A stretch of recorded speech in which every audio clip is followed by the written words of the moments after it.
Hey, FlimsyLunchTray here, and welcome to World of Warships here on the Faroe Islands in randoms battle in dominations mode. Excuse me as I get some typical reports out of the way for submarines and CVs in the game. Yes, this is a CV and double submarine game. So how is that going to impact today's game? Well, you'll just have to see and find out. So, the purposes of today's video, as you may have noticed by the title or clicking on this, is I'm going to be discussing the Tier 10 French premium battleship, the Bourgogne. I think this is the second best steel ship here in World of Warships, with the first place going to the Stalingrad. For varying reasons, which you can see at the end of this video. I'll tag on the Stalingrad video. And I have Bourgogne as second, not because she's a bad ship by any means. I think Bourgogne and Stalingrad are two fantastic steel ships in the game. Maybe it comes down to your own personal preferences. But I think in terms of ease of play and what you can get out of the ships, I think you can maybe... in terms of just a practical player playing World of Warships, I think maybe you can get a little bit out of Stalingrad than you can Bourgogne. But if you're rather talented and skilled in World of Warships, then I think you can probably get more out of Bourgogne than you can out of Stalingrad, if you have a good understanding of both the ships and their play styles, okay?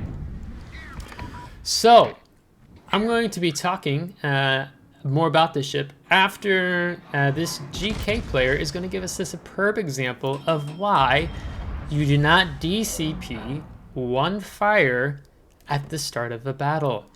So he initially damage control party the first fire I set on him, and so once his DCP went down, by the time I reload and our shells traveled there, his damage control party DCP was down.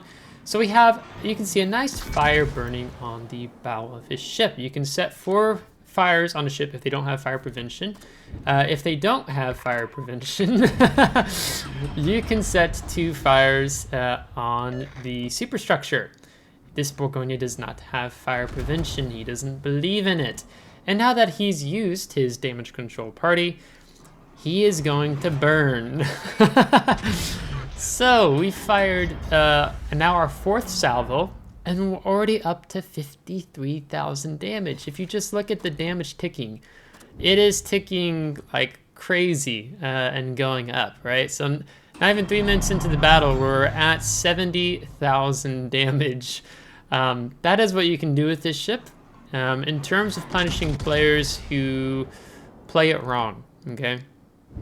Now, unfortunately, I didn't know Petropavlovsk was going to play like that, or I would have switched to the armor piercing, but you're also going to see us utilize really well. So we're already up to our 5th fire, just over 4 minutes into the game.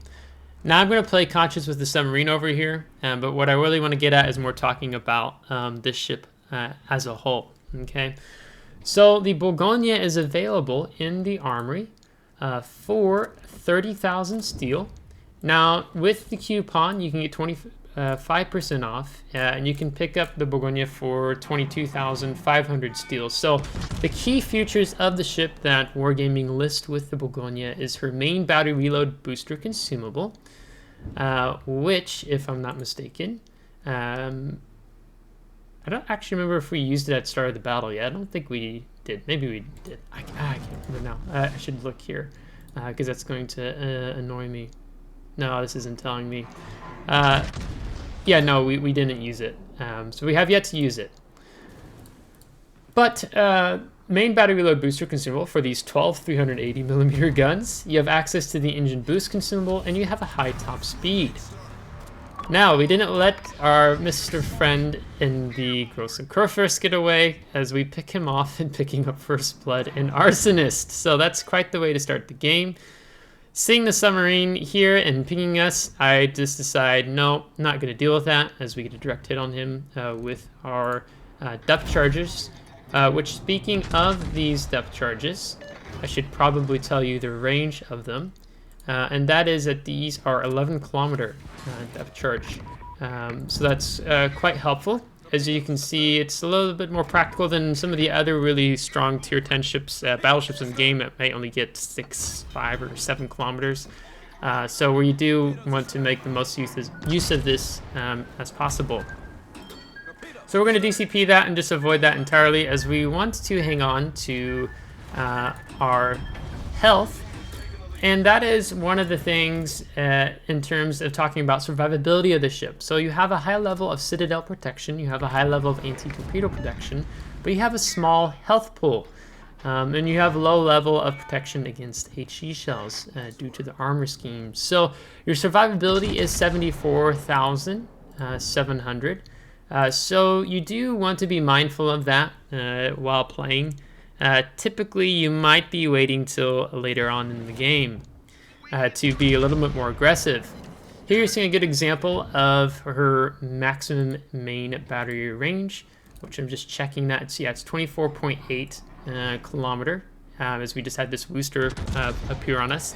So even far away, the Goliath is making a good example of us, where you can effectively get really nice citadel hits on cruisers. Okay, here we're using the main battery reload booster, another citadel. Now we make a mistake that the booster grounded, so it means he's going to reverse a lot faster. So unfortunately, we make a little bit of a muck out of that, and he's going to start reversing, trying to angle away, as he's going to set a double fire on us, so we'll probably utilize that damage control party. So going back and talking about the ship. So with that low health pool, you do need to be mindful of your survivability in this ship. One of the strengths of the ship, of course, revolves around these 12 380mm guns in the form of our main battery. You have the main battery reload booster consumable available. You have long firing range, almost 25 kilometers. Your main battery shells have low armor penetration capabilities. Now that sounds bad, which to some extent it can be, but in terms of what you saw us do to that Goliath at range, you don't have to really be worried about those overpins with cruisers. You get those nice full pins, or you get those citadels, which is really nice. And I was hoping to finish him off there, but we aimed just a little too high because of that island in the way. I've played Bourgogne and regularly citadel Yoshinos, Azumas at almost at 25, 23 kilometers away. So that is a definite strength of this ship, as we're just going to aim this AP volley more up and try the superstructure of the Petro, because we're not going to be able to do so much, and we're going to leave him to the Marcel. Other thing the ship is notable for is her long, she has a long secondary battery gun firing range, so you can actually get 12.55 kilometers if you went for a secondary build. Now, do I recommend that?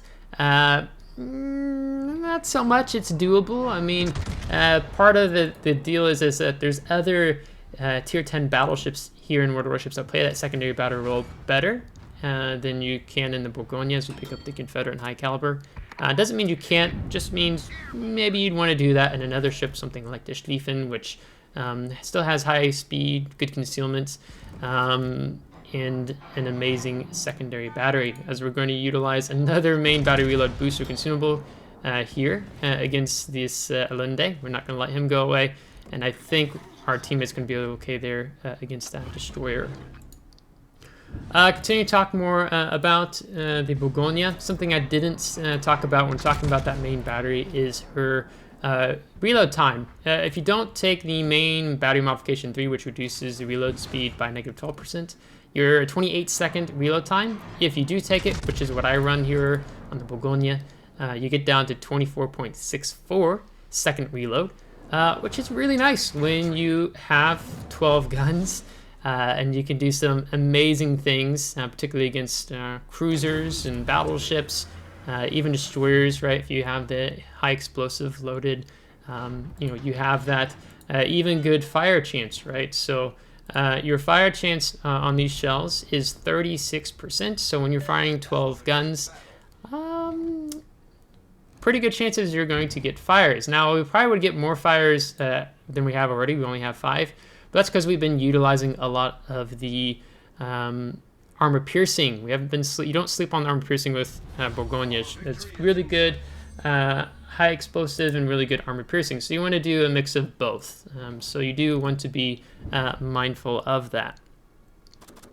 Now, in terms of her concealment, if you go for max conceal, which is what we've done, you're looking at 13.15 kilometer by sea, 9.78 by air.